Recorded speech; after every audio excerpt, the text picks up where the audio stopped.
Okay, today we're diving into a landmark case from 1964. It's a case that, on the surface, seemed to settle a huge constitutional debate, but in reality, it actually blew the whole thing wide open. This is the story of Sajjan Singh versus the state of Rajasthan. At its core, this entire legal battle boiled down to one massive question. Can a government that you elect for just 5 years make changes to the fundamental rights that you are guaranteed for your entire life? It's the ultimate showdown, really, the power of parliament versus the rights of the people.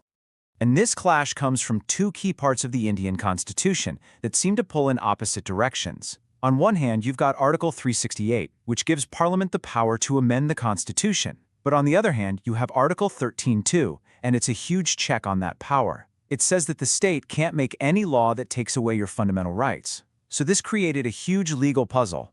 Is a constitutional amendment a law? If it is, fundamental rights are totally untouchable. If it's not, well then, everything is up for grabs. So how did this massive constitutional question end up in court? Well, it all kicked off with something called the 17th Amendment. So back in 1964, Parliament passes this amendment. Now, their goal was to push through some major land reforms across the country.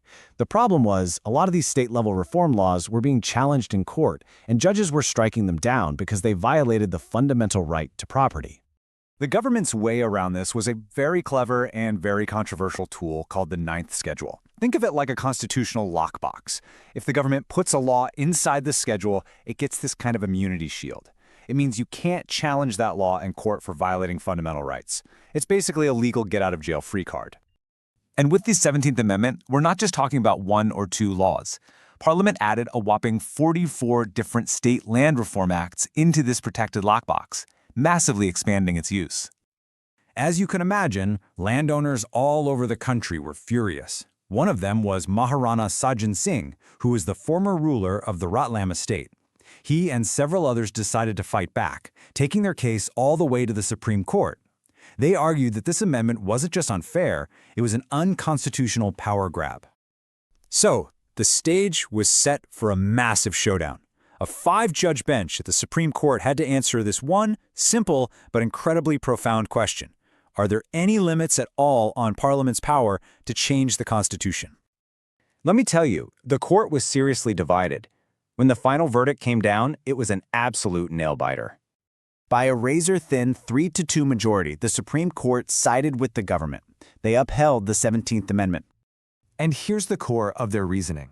The majority said that when Parliament amends the Constitution, it's using a special constituent power. It's acting as a constitution builder. That, they argued, is different from its ordinary day-to-day power to make laws. And because it's different, a constitutional amendment is not a law as defined in Article 13(2). And that meant it can change fundamental rights. Now, this wasn't a totally new idea. The court was really just doubling down on a decision it had made years earlier, back in 1951, in a case called Shankari Prasad. So, for all intents and purposes, the verdict was clear. Parliament's power to amend the Constitution was pretty much unlimited. Case closed, right? Well, not quite. This is where the story takes a fascinating turn. Because you see, the real, lasting legacy of the Sajjan Singh case isn't found in the majority's victory. It's found in the powerful, history-making arguments of the two judges who completely disagreed. Even though they were on the losing side of that 3-2 vote, Justice Hidayatullah and Justice Mudalkar each wrote their own dissenting opinions. And these dissents, they planted the seeds of a constitutional revolution. Justice Hidayatullah really questioned the whole idea that these essential rights could be so easily changed. He argued that fundamental rights were meant to be lasting guarantees, not, and this is his famous phrase, a plaything of a special majority in Parliament. And then came the moment that would echo through Indian legal history for decades. In his separate dissent, Justice Mudalkar posed a truly revolutionary question.